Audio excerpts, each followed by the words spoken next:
Good morning mga kapasta. Edward po ang pangalan ko. Estudyante. Next year gagraduate na ako sa kurso ko sa kolehiyo. Itong kwento ko ay nangyari nito lang 2023. Katatapos lang ng bagong taon. Probinsyano po ako, Sir Neb.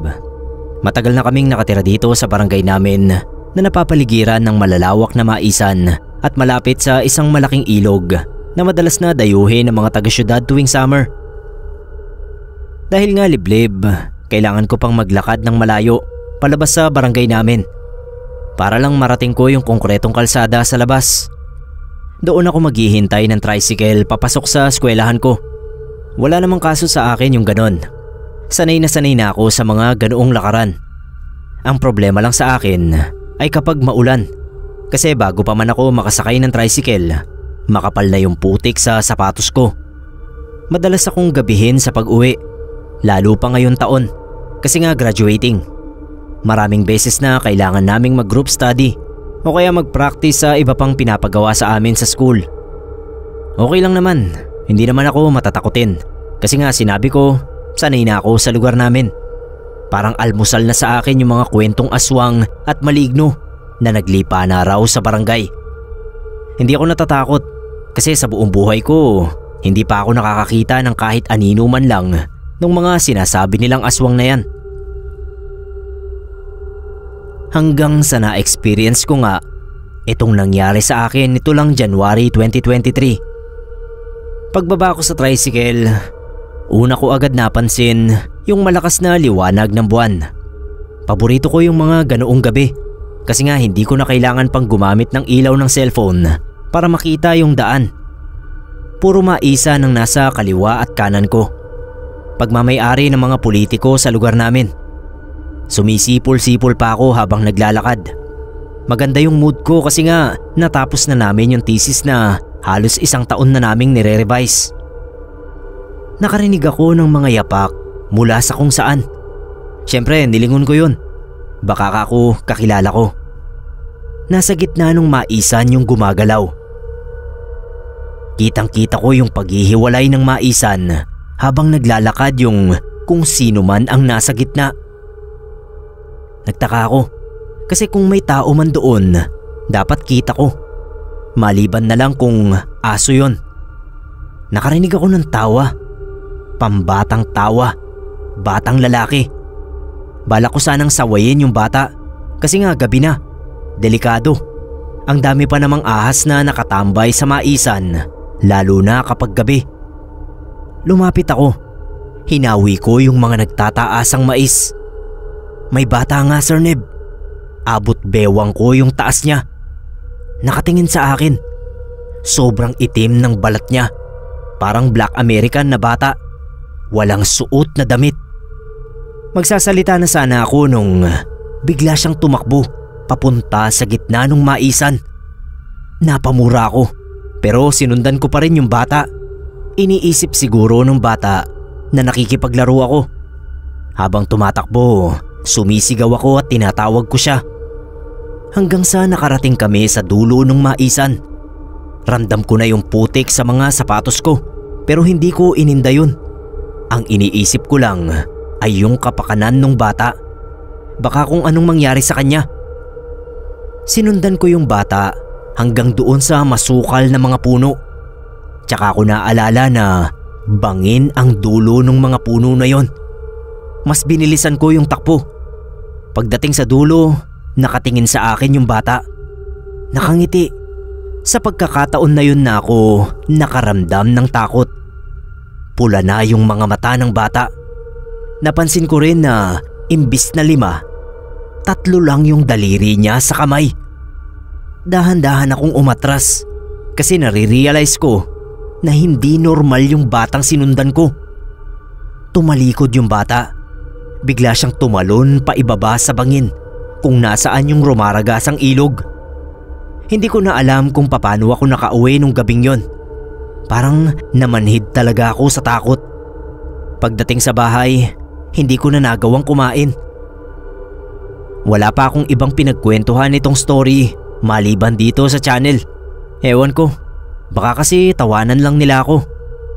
Sa ngayon po, Sir Neb, umuuwi pa rin naman ako ng gabi. Siguro yung natutunan ko lang sa ganoong experience hindi ko na lang iintindihin pa yung mga kaluskos na maririnig ko mula sa maisan. Mahirap na, baka kung ano ulit yung makita ko doon.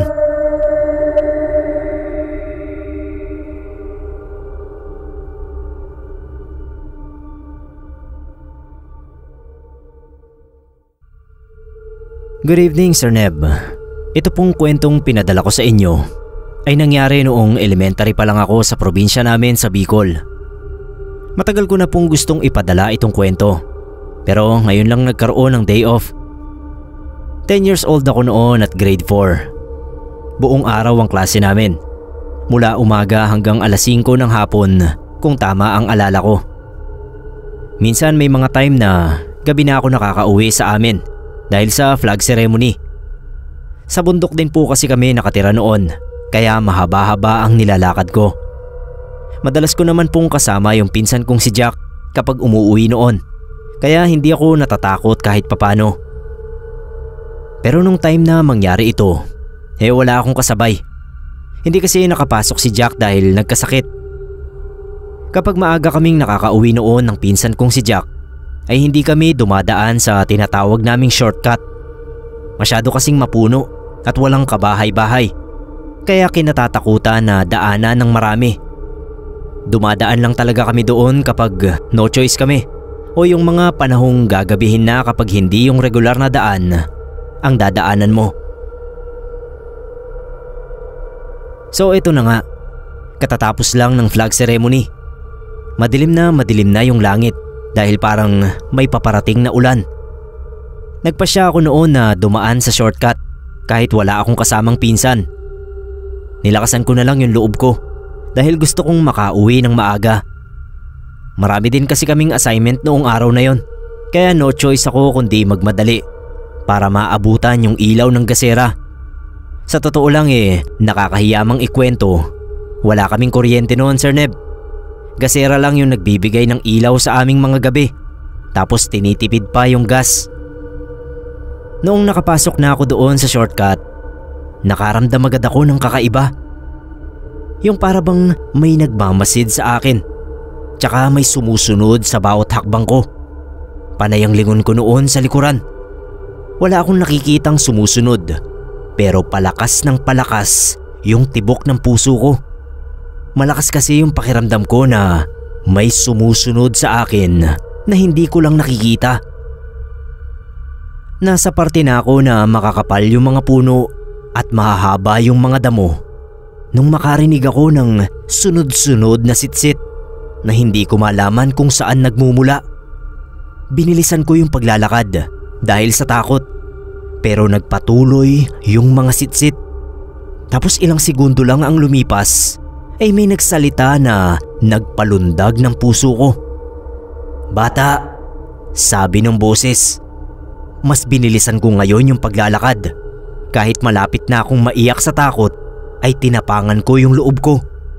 "Huwag kang dumaan dyan," malambing na sabi ng boses sa kung saan. "May mga candy ako rito.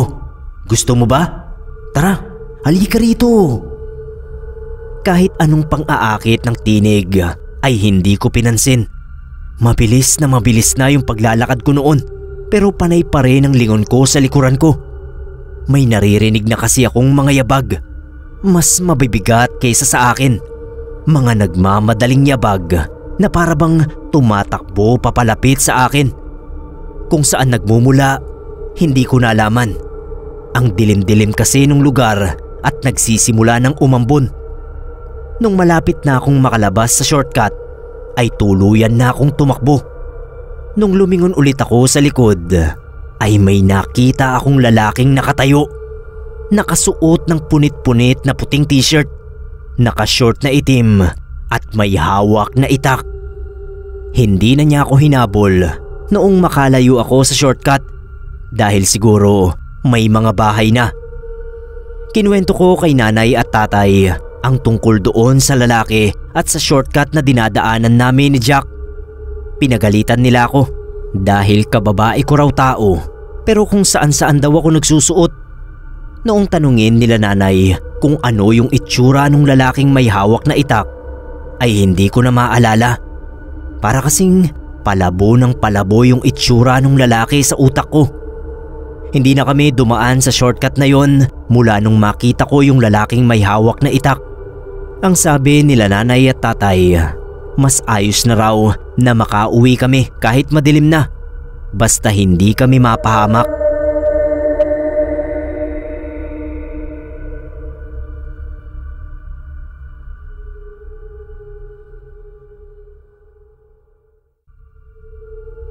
Hindi ko po kwento ang maririnig niyong ito. Galing ito kay Tito Chano na kapatid ng papa ko. Paborito kong tito si Tito Chano, Sir Neb. Nung bata pa kami, lagi niya kaming nililibre ng ice cream at chichirya tuwing umuuwi siya at nakikituloy sa bahay namin. Kapag nagpabili siya ng alak, hindi niya na kinukuha yung sukli.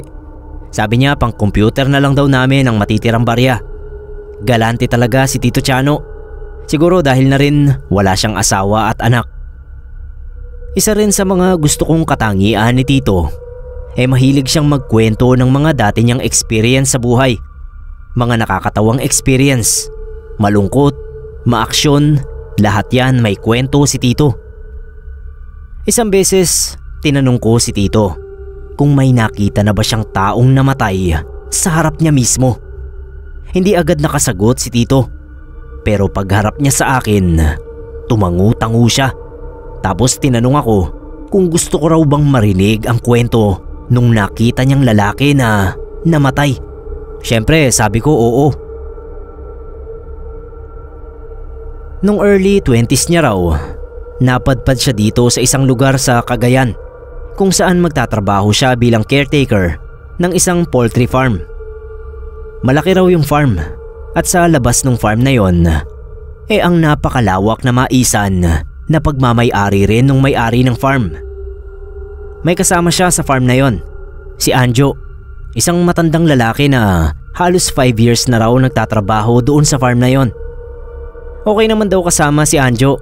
Medyo stricto lang daw ito sa kanya porket mas matagal na itong nagtatrabaho kaysa sa kanya. Pero mabait naman daw. Isang beses habang kumakain si Tito, kasama niya si Anjo, nandun sila sa labas ng bahay. Bigla raw nilang nakita itong malaking bolang apoy na gumuguhit sa langit. Natulala raw silang dalawa sa nakita nila. Sabi ni Tito, yun daw ang unang beses niyang nakakita ng isang bulalakaw na ganoon kalapit. Hanggang sa nakita nila kung paano yun bumagsak doon sa maisan. Nagkatinginan sila ni Anjo. Unang tumayo raw si Anjo at tumakbo papunta doon sa kung saan bumagsak yung bulalakaw. Sumunod naman si Tito sa kanya. Lumabas sila sa farm. Nung halos malapit na sila doon sa binagsakan ng bulalakaw, nakita nila na parang nasunog daw yung paligid nung binagsakan. May maliliit na apoy pa sa ilang bahagi ng lupa. Paglapit nila, may malaking bato doon na nagbabaga. Kasing laki raw yon ng isang basketball. Sa gitna ng bato, may kung anong bagay na gumagalaw. Amoy sunog yung buong paligid. Lumapit daw si Anjo doon sa bagay na nasa lupa. Binalaan pa daw ni Tito Chano na delikado, pero parang bingi raw yung si Anjo. Lumapit siya hanggang sa 1 metro na lang yung layo niya doon sa bato. Bigla na lang tumalon yung bagay na nandoon sa bato. Ang nakita lang daw ni Tito, may mga galamay na parang octopus yung pumulupot sa mukha ni Anjo. Natumba si Anjo sa lupa at nagpupumiglas. Lumapit si Tito. Balak niya sanang tulungan si Anjo pero hindi niya magawang hawakan yung mga galamay na pumapasok sa ilong ni Anjo. Naisip niya, baka raw sa kanya naman sumugod yung mga galamay.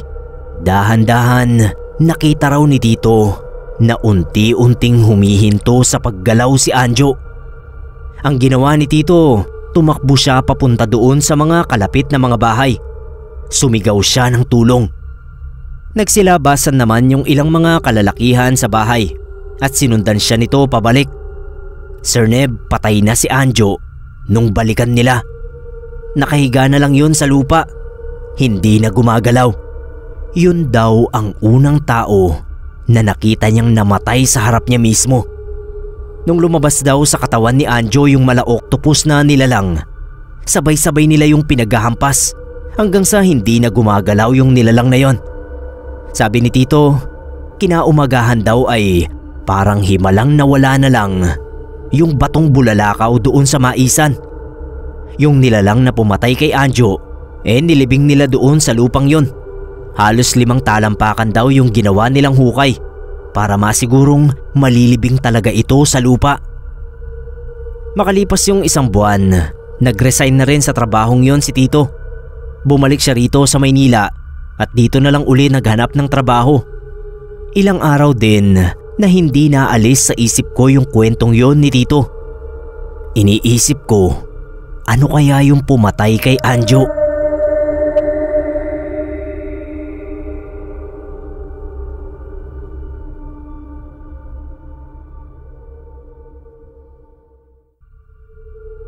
Hindi po ako naniniwala sa mga aswang-aswang o kung anumang paranormal. Pero noong mangyari sa akin itong kwentong pinadala ko, biglang nagbago yung pananaw ko tungkol sa mga bagay na may kinalaman sa supernatural. Timothy na lang po ang itawag niyo sa akin.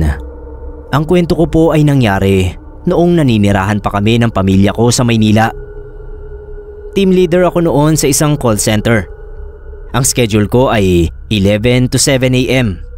1 hour drive lang naman ang layo ng opisina sa bahay, kaya hindi ako nagmamadali. Pero isang beses, bumabagyo noon. Binaha yung daan papunta sa opisina, kaya naman kinailangan kong magpahupa ng baha para makapasok sa trabaho. Alam nyo naman, kahit bumabagyo, lumilindol o may life-threatening situation, tuloy-tuloy pa rin ang trabaho naming mga nasa call center. Kaya kahit nagpaalam na ako na baka hindi matuloy sa pagpasok gawa ng bagyo, ay pinilit pa rin ako ng operations manager na pumasok ako. Okay lang daw kahit malate ako. Mga alauna na humupa yung baha. Doon ko lang pinaandar yung sasakyan ko. Wala pa mang 5 minutong tumatakbo yung sasakyan ko nung biglang may tumawid na babaeng nakaputi doon sa harapan ng sasakyan. Napamura ako sa galit dahil ang nipis lang ng pagitan niya at muntik ko nang mahagip. Binaba ko na yung bintana ng sasakyan para iparinig yung malutong na mura ko doon sa babae. Nung tignan ko yung direksyon kung saan siya tumawid, ay wala yung babae doon. Tinignan ko pa yung direksyon kung saan pwede magpunta yung babaeng nakaputi, pero hindi ko na talaga siya makita. Doon nagsimula akong kilabutan. Pumasok agad sa isip ko yung mga naririnig kong kababalaghan doon sa daang tinatahak ko, na minsan daw may babaeng biglang tumatawid, pero kapag tinignan ng motorista, wala naman daw doon yung babae. Dumubli pa yung kilabot na nararamdaman ko nung maalala ko yung isa pang kwento na kapag hindi raw nakita yung babaeng tumawid, ay posibleng nasa backseat na raw ito ng sasakyan noong muntik ng makabangga. Kaya naman tinignan ko agad yung backseat. Binuksan ko yung ilaw. Parang kumapal yung batok ko at naramdaman kong nalalagas yung mga buhok ko sa ulo nung magsimulang magpatay-sindi yung ilaw sa backseat. Kahit dumadagundong na yung puso ko sa sobrang takot, pinaandar ko yung sasakyan. Sa buong biyahe, Sir Neb, papunta sa opisina, ay kakaibang bigat yung nararamdaman ko. Panay ang tingin ko sa rearview mirror para lang siguraduhin hindi sumunod sa akin yung babae. Panay din yung haplos ko sa rosaryong nakasabit sa manibela. Kahit nasa parking na ako ng opisina, ay hindi pa rin naaalis sa isip ko yung takot. May pakiramdam pa rin ako na meron sa aking nakasunod. Bago ko i-park yung sasakyan, ay binuksan ko muna yung ilaw sa backseat. Gusto ko lang talagang makasiguro na wala akong dinala o naisakay na kaluluwa. At yung sumunod na nakita ko, Sir Neb, ay talaga namang nagpatindig ng balahibo ko. Wala doon yung babaeng tumawid. Walang kahit anong babaeng dapat kong katakutan. Pero sa gitna ng backseat ay may marka ng malaking basa na korteng babae. Basa na parabang may matagal na doong nakaupo na nabasa ng ulan kaya naman nababad yung upuan. Lumabas agad ako ng sasakyan tapos nagtatakbo na ako papasok sa opisina. Pagkatapos ng shift ko, talagang naghanap ako ng mga gustong sumabay sa akin pauwi. Naging driver tuloy ako ng mga walang masakyan kahit hindi ko naman sila close.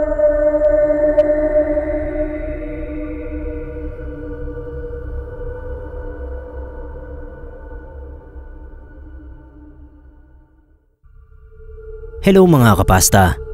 Joel po ang pangalan ko. Taga Caloocan. Nagtatrabaho bilang delivery driver ng isang pharmacy. Marami akong kwentong kababalaghan na gusto ko sanang ibahagi. Mga dating experience sa mga dati kong trabaho na pinagdaanan. Pero kung meron man akong hindi malilimutan sa lahat ng yon, ito ay yung nangyari sa amin nung bata pa kami. May lolo ako noon na nakatira sa Bicol. Lorenzo yung pangalan ng lolo ko. Dinadalaw namin siya paminsan-minsan sa Bicol kapag bakasyon.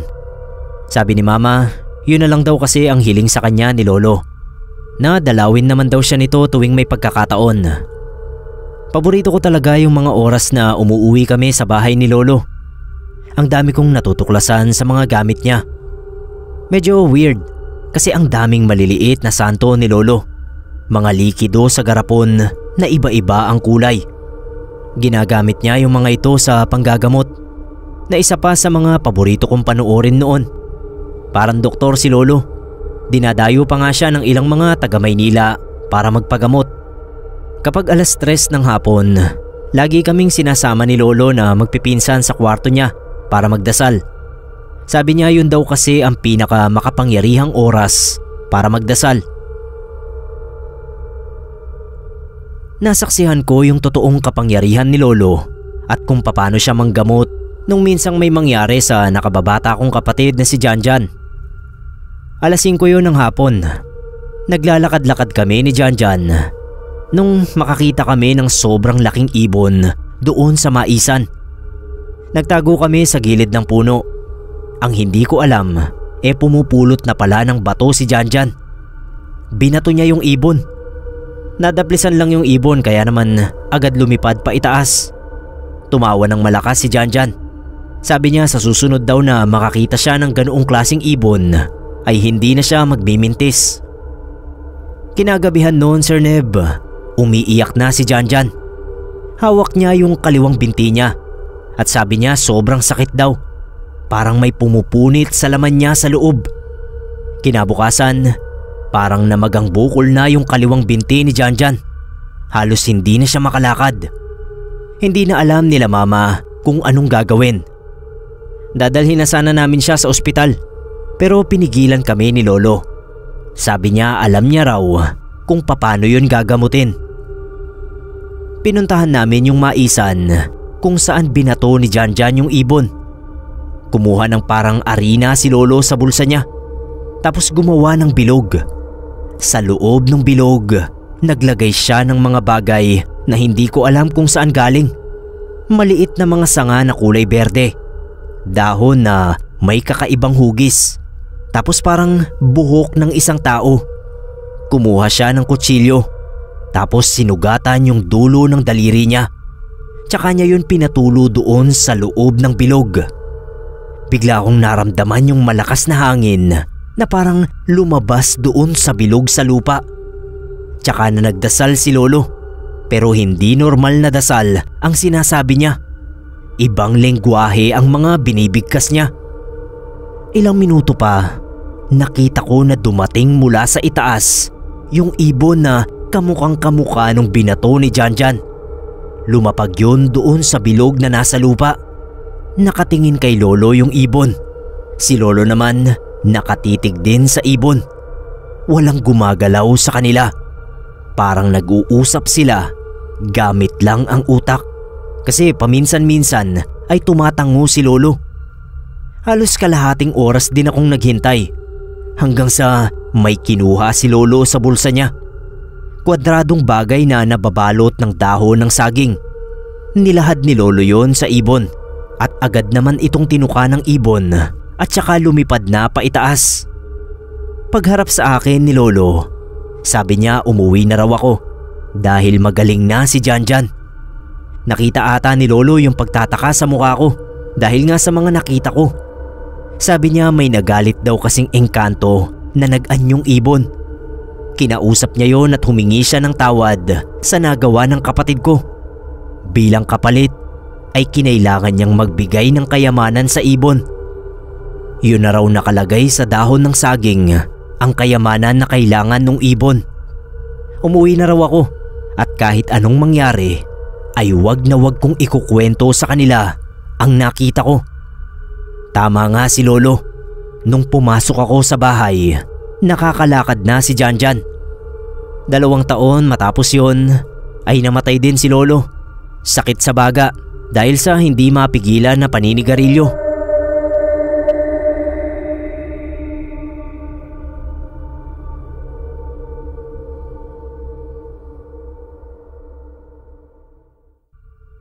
Hindi ko po ito personal na experience. Kwento ito ng kaibigan kong si Zian noong nakatira pa sila sa Cavite. Party boy itong kaibigan kong si Zian, kaya hindi ko sigurado kung kwentong lasing lang. Kayo na po ang bahalang kumilatis. Sikat na sikat pa yung Paddy's Point noon.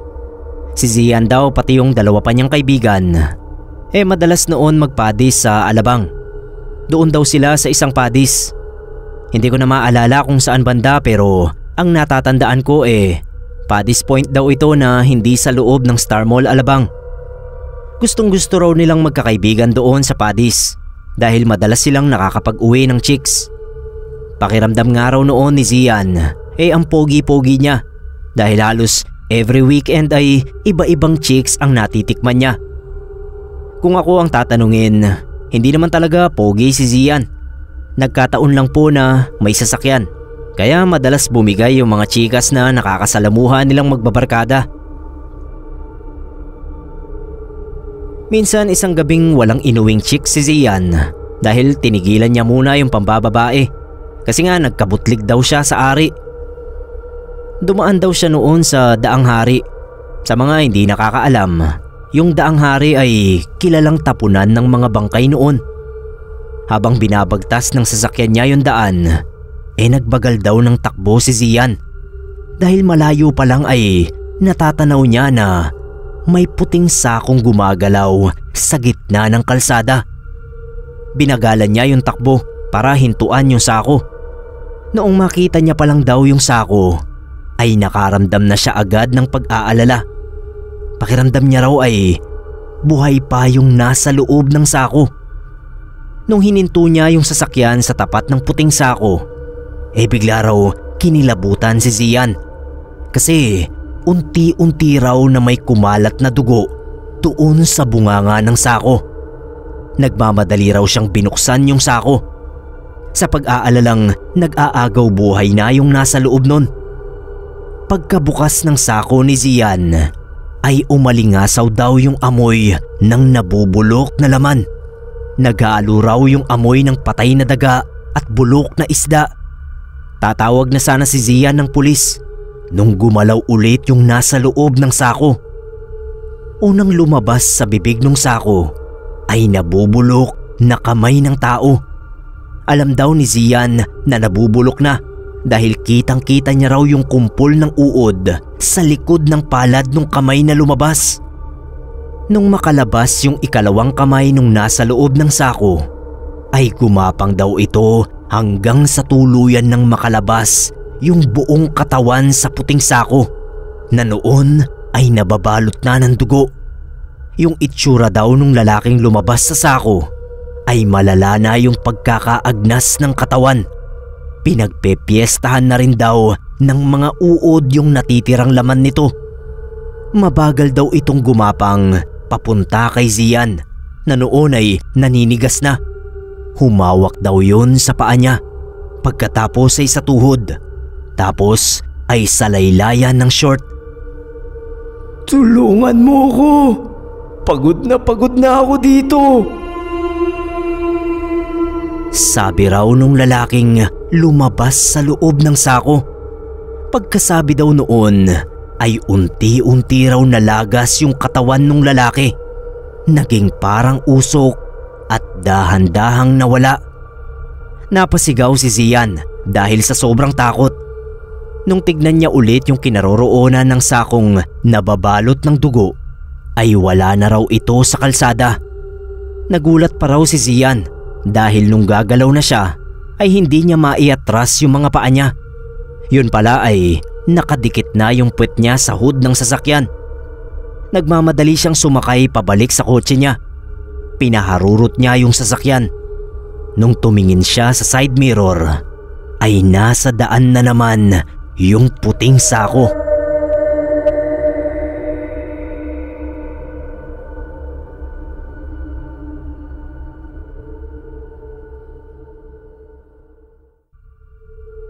Magandang araw sa lahat ng kapasta natin dito na nakikinig. Sana magustuhan nyo itong kwento ko. Ryan ang pangalan ko. Isa po akong businessman, Sir Neb. Ang main negosyo ko ay isang vape shop dito sa lugar namin na talaga namang bentang-benta, lalo na sa mga kaedaran ko rin. Palaging bukas ang shop ko. Lahat ng items na binebenta ko ay galing sa Maynila. Mahilig po akong magmotor. Katunayan niyan nagmamay-ari ako ng 4 na motor dito sa bahay. Lagi akong napapagalitan sa mga magulang ko kasi sobrang magastos daw ako, lalo na pagdating sa kinahihiligan kong motor. Nirarason ko na lang na ito lang naman kasi ang hobby ko. Wala naman akong ibang bisyo maliban sa pagve-vape. Dahil sa sobrang hilig ko sa motor, pati yung girlfriend ko ay nahawa ko na sa kaadikan ko. Hindi siya marunong mag-drive ng motor, pero gustong gusto niya kapag nagjo-joyride kami sa kalsada. Sabi niya sa akin, ang sarap daw ng hangin lalo na kapag gabi. Val nga pala ang pangalan niya, Sir Neb. Dahil nga sa pareho naming gustong gusto ang pagmomotor, lagi kaming nagkakaayaan na mag-joyride lalo na sa gabi. 2022 ito nangyari. Nakaranas kami ng isang pangyayari na talagang nagbigay ng trauma sa amin. Magkasama kami ni Val. Kumain muna kami sa isang lumihan bago nag-joyride. Ang sarap ng hangin nung gabing yon. Sobrang presko. Sa sobrang pagkawili sa masarap na hangin, hindi ko namalayan na nakapasok na pala ako sa lugar na medyo baku-baku pa yung daan. Hindi naman ako nangamba kasi alam ko yung labasan sa lugar na yon. Doon kami lagi dumadaan kapag gusto namin ng shortcut. Ang iniisip ko lang syempre kailangan naming bagalan yung takbo kasi baku-baku nga yung daan. At saka wala halos poste ng ilaw doon kaya nakakatakot yung daan. Tumuloy pa rin ako. Naramdaman ko yung higpit ng kapit sa akin ni Val. Siniguro ko sa kanya na alam ko yung daan doon. Wala halos kaming madaan ng mga bahay. Kung meron man, abandonado. Hanggang sa narating na namin yung maisan. Amoy na amoy ko yung hinog na mga mais na alam kong ilang araw na lang ay aanihin na. Mabagal pa rin yung takbo namin kasi ang lalaki nga nung mga batong nadadaanan namin. Naramdaman ko na kinalabit ako bigla ni Val. Tinanong ko kung bakit. Imbis na sumagot, tinuro niya sa akin yung maisan sa kaliwa namin. Sir Neb, may babae doon sa maisan na madadaanan namin. Nakatayo siya, nakalingon sa direksyon namin. Dahil paliko yung daan, tumama yung ilaw namin sa nakatayong babae. Nakita namin yung itsura niya. Mahaba yung buhok, nakasuot ng puting damit. Ang laki ng mga mata niya. Pero ang pinagtataka naming dalawa ni Val ay walang bibig yung babae. Habang umaandar napakulang pareho yung tingin namin doon sa babae. Lumiko kami at nung nasa harap na namin yung babae, bigla siyang naglakad papalapit sa kalsada. Hindi na ako nag-isip. Talagang pinatakbo ko ng mabilis yung motor. Hindi ko na inisip kung matutumba kami o masisira yung motor. Basta ang gusto ko lang at alam kong gusto rin ni Val ay makatakas kami mula sa babaeng yon na nasa maisan. Sa awa ng Diyos, Sir Neb, nakalabas din kami ni Val sa lugar na yon ng ligtas. Nung ihatid ko siya sa bahay nila, nahalata ko na namumutla pa rin si Val dahil sa takot. Sinabi ko na lang sa kanya na baka nagulat lang talaga kami sa nakita namin. O baka namalikmata lang. Tumangu-tangu siya, pero alam kong hindi siya naniniwala sa sinabi ko. Hindi ko man aminin kay Val, Sir Neb, pero natakot din talaga ako. Yun siguro yung unang beses na nakakita ako ng isang paranormal na bagay. Simula noon, pinangako ko talaga sa sarili ko na hindi na ulit ako dadaan sa maisan na yon kapag gabi.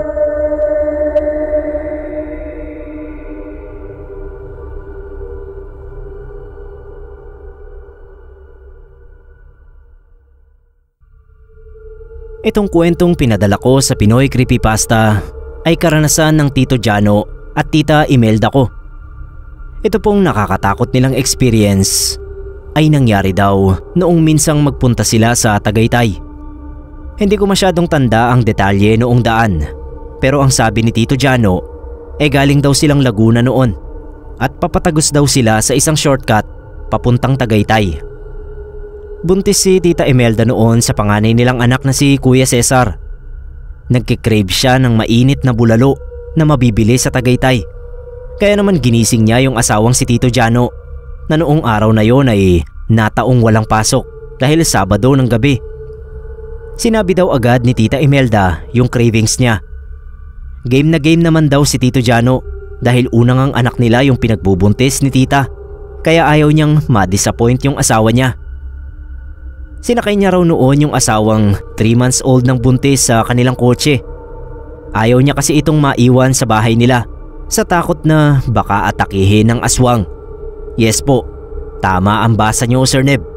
Pamilya po kaming naniniwala pa rin sa aswang hanggang ngayon. Mabilis lang daw ang naging biyahe nila Tito papunta sa Bulaluhan sa Tagaytay. Madaling araw na raw kasi noon, kaya siguro walang traffic.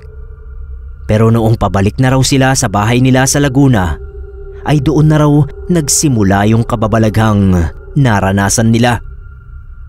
Yung daan na dinaanan nila para marating yung Tagaytay ay same na daan na tinahak nila para makauwi. Pero noong papauwi na raw, ay nagtataka raw si Tito Jano dahil parang pabalik-balik daw sila ng dinadaanan. Kahit daw yung itim na Toyota na nakakasabay nilang dumaan ay paulit-ulit niya raw na nakikita. Yung mga puno at halaman daw sa paligid ay ganoon at ganoon pa rin.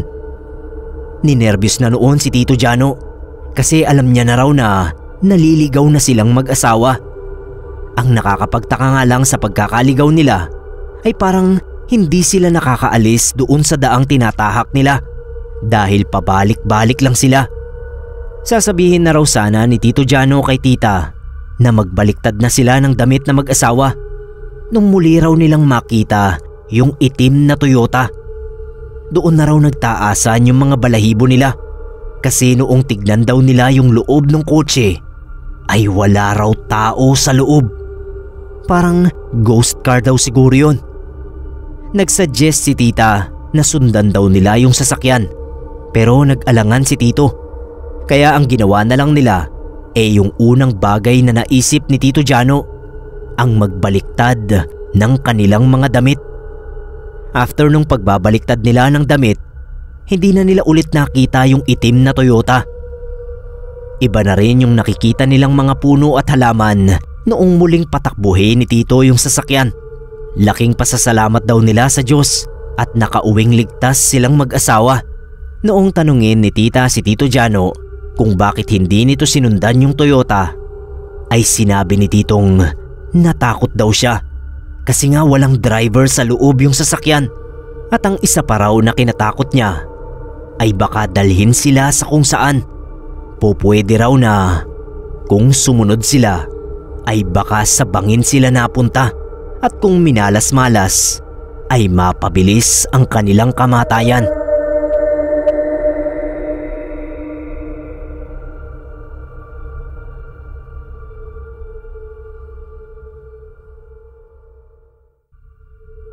Huwag niyo na pong i-publish yung pangalan ko, Sir Neb, dahil baka hanapin ako ng mga otoridad. Kung tutuusin kasi ay krimen itong nagawa naming magbabarkada. Naging 50-50 nga lang dahil hindi normal na tao yung aming nasagasaan. Hindi mo rin naman po ako mahahanap dahil dummy account yung gamit ko. Sir Neb, nangyari ito sa Bitukang Manok nung minsang mag-decide kaming magkakaibigan na magpunta sa Quezon Province.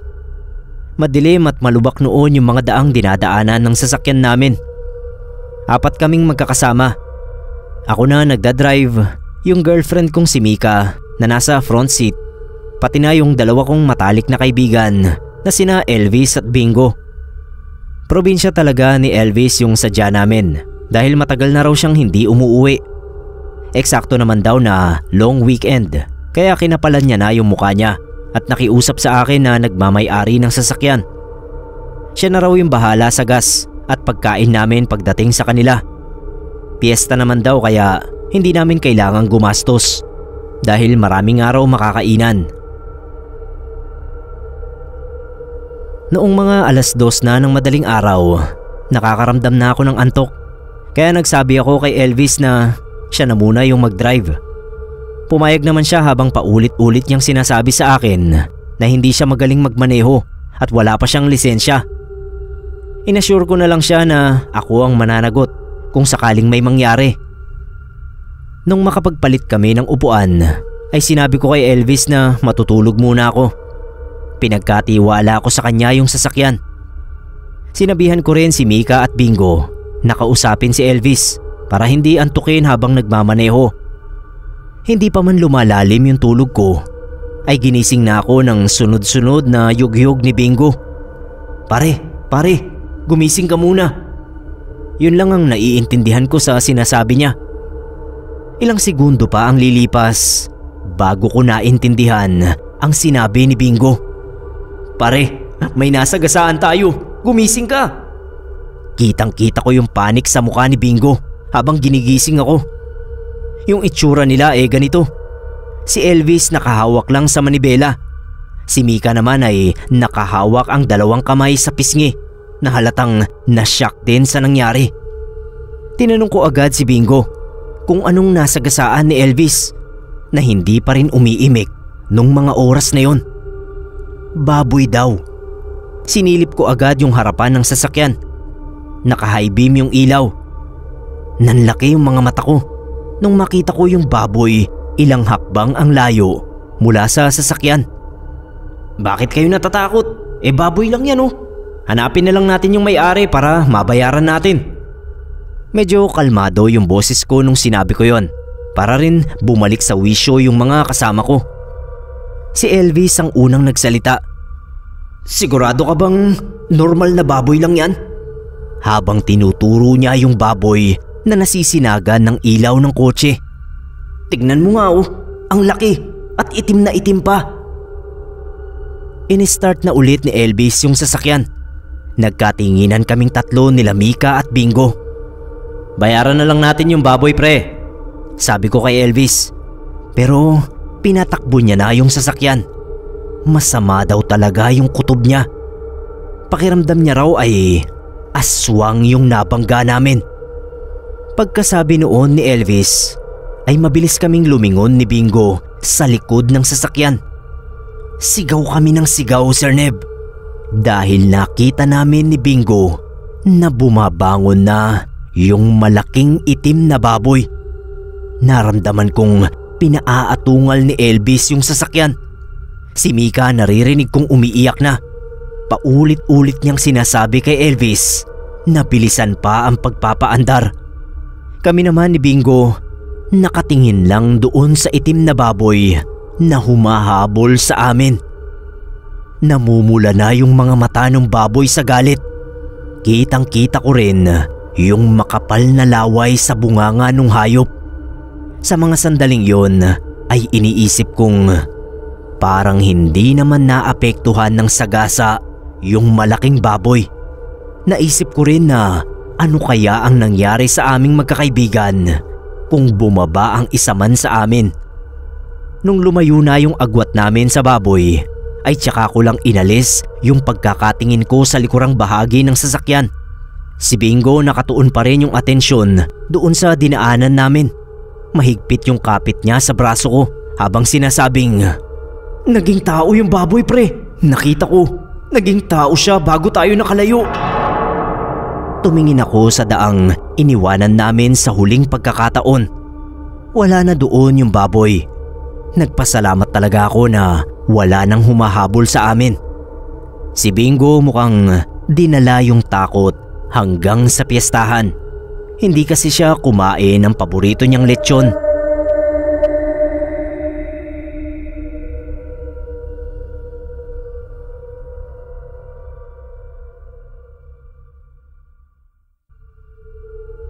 Hindi ko na lang po babanggitin ang tunay kong pangalan, Sir Neb. Pero pwede nyo naman akong tawagin Toto. Galing po ako sa probinsya ng Palawan. Doon na nagkaisip at lumaki.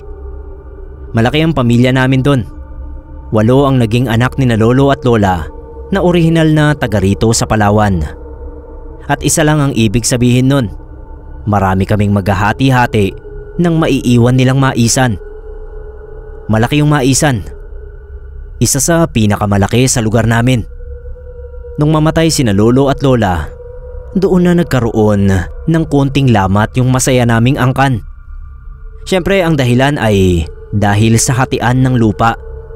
Walang gustong magpatalo sa kung papanong hahatiin yung lupa sa tamang paraan nang walang nagagalit.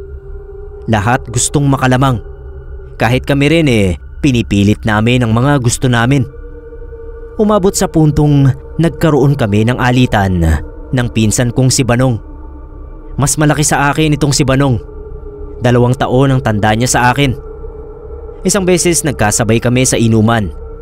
Nalasing kami pareho at ang ending ay nagsuntukan kami sa gitna ng kalsada. Mas malaki siya kaya nabugbog talaga ako. Umuwi ako nang hindi nakakakita ng maayos yung kaliwa kong mata. Pati labi ko sabog din. Sabi ni Mama, wag na lang daw akong magpa-blatter. Ako naman daw kasi ang may kasalanan. Lumaki ng lumaki yung galit ko kay Banong. Lagi niya akong pinaparinggan lalo na kapag nasa bukid ako at nagtatanim ng mais. Naduwag daw ako, walang ibubuga sa suntukan. Doon ko na naisip na isumpa yung lupa na sinasaka niya. Lumapit ako sa isang sikat na mangkukulam doon sa amin.